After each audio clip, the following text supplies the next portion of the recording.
the band was quite a while ago that we were together, and Yeah, what I did with the album that just came out last year is I did a little bit of remastering on what we had put out years ago because it's just been sitting collecting dust, and then did a reissue, so it's on CD on my website, and then it's on the different, like streaming music sites and stuff like that as well. But I had so much fun playing in that group, and I was the drummer, and Matt Riley was the guitarist and main songwriter. That's Steve Reverb in the band, yeah. and he was just the stuff he wrote was so fun.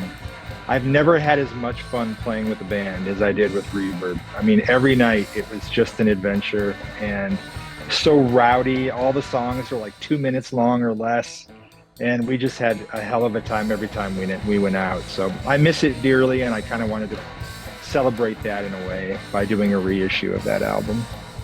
Well, when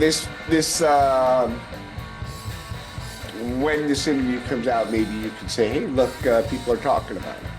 Yeah, absolutely. Yeah, sure. So what I want to tell the listeners is you can hear the music playing in the background, and what to me the first initial thought I had was, okay, there's three like predominant genres that I could hear just in the first song, and that's like rockabilly / rock and roll, surf, and punk rock. Yep. Is that pretty accurate? That's exactly right. Yeah, that was the blend that we were looking for sure. Yep. So tell me about like why. I mean, there's obviously a heavy surf influence. So tell me why that one in particular, that genre sticks out so much in your music. There were just the three of us in the band, and we all came from pretty different backgrounds musically. But Matt, again, who was Reverb in the band, he really wanted to do something that was kind of equal parts rockabilly, surf, and punk. You hit it right on the head. It was pouring those three elements into the cocktail. And the surf thing, there really weren't any other bands around us doing that. This was in central Illinois, which is where we were based, out of the Bloomington, Normal area. And there were a couple rockabilly bands in the area. There was a real good one from Champaign that we used to play with, but nobody was touching surf. And that was I mentioned that the three of us, Matt, and then Eric, the bassist, and then we had very different musical backgrounds. But the one common thread between us was surf. That was the element that all three of us came into this liking from the outset. So it's just it's a fun subgenre to play. It's a fun genre to play, and it blends so well with those other two. And then it also it offers a diversity when you're setting up your set list, when you're playing at night, because I mean you're riding a roller coaster the whole night. Yeah, really. Yeah, and it keeps people engaged and stuff, Yeah, totally.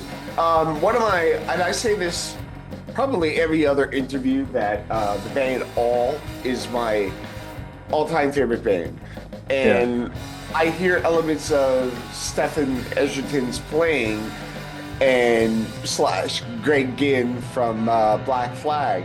And there's that really kind of crazy, right, jazzy punk single note stuff going on, and I was like, holy shit, that sounds like All. Yeah, I mean, there's a lot of influences that are poured into it for sure. Yeah, but yeah, because each musician, each player, it's like at the end of a stream where it's been fed by lots of different tributaries. We're all fed by just decades or years of our lives and different music, and so it's so cool when someone has an ear and can pluck those influences out of there, like you're talking about here, and actually like, oh, I catch that, I catch it, because it's all in there if you're willing to do it. And again, that's what made this band so fun, is that there was no pressure at all, zero pressure.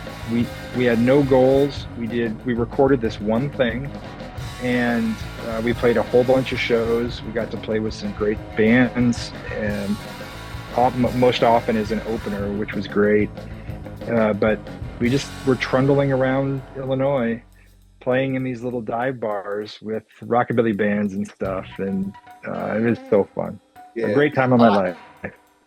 That is, that's the best kind of band. I've been in a few, and the best kind of band to be in is when you set the expectation where you're all kind of rock and roll musicians, and the first thing that it says, okay, there's no rules. So whatever we're going for is the way it comes out. You know what I mean? Like, that is when you're just free to express yourself.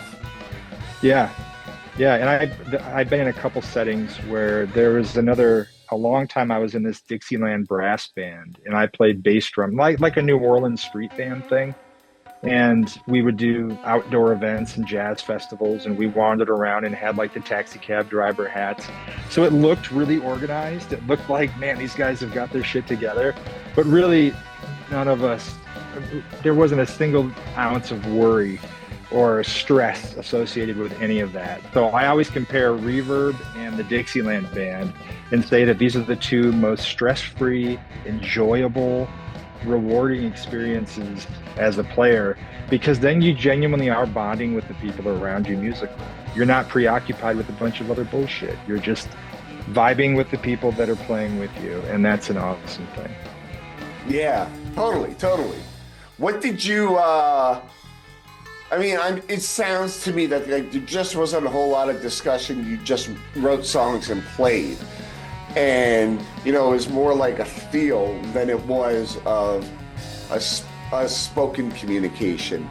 And so what is it that you brought in your playing that you were just kind of like, oh, I'd really like to play this in a band, and we'll see if they catch on. And it's just one of those things that you brought to the table that you maybe didn't even discuss, and you just played that way, and everybody's like, oh, cool. No, yeah, that's an interesting question. That really is how it was. We didn't overthink things, and Matt certainly wasn't like a slave driver in terms of do this, do that. He would come in with the song, and then he would ask us, like, what are you thinking? And oftentimes the two of them, so bass and guitar, would start playing together, and then I throw something on top of it. But I was putting a lot in this band in terms of my playing. I was putting a lot of old classic rock and roll influences into it. So huge Elvis fan, huge Buddy Holly fan. And so you got, these classic guys who were having to also blend styles in early rock and roll, because early rock and roll, it was the Wild West, right? And so you did have jazz drummers. Even all the way up to the 60s, like you look at John Densmore with the Doors and his drumming, and you were blending his jazz influence with Robbie Krieger has a flamenco finger picking style. And they became one of the most important rock bands of all time. So anyway, the point of this is just to say that these early drummers that I've always super admired, they didn't really, it wasn't a defined style per se, because it was such a hybrid, like we've been talking about since the beginning here. And so that's, really what I was bringing to the table with this was early rock and roll drum stuff. I was, and trying to, and then from there, it's just trying to keep things lively, because I could have just gone straight beats. But at this point, I was trying to, there are some points where I probably overcomplicate some of it here and there, but I was having a heck of a fun time just, really rolling it up and doing quick fills, nothing too big and brassy, I guess you could say, but just a lot of short, like condensed little sort of blast fills and things like that to keep it spicy as I was going. And that in turn ends up blending even more styles into what I was bringing to the table. So that was all of us, though. All three of us were pouring 20 different genres into this thing that we were doing. That's awesome. That's awesome. So tell me about the re-release, why it's special, and what is it about that release that people can expect, especially coming from, this is a surf channel. So what can people expect? What direction can people expect this release coming from? Well, I mean, this was recorded intentionally raw. The studio that we went to, we didn't overproduce it. Matt, again, this was all his main vision, and he wanted it to be raw. And so there's a real earnest energy to it.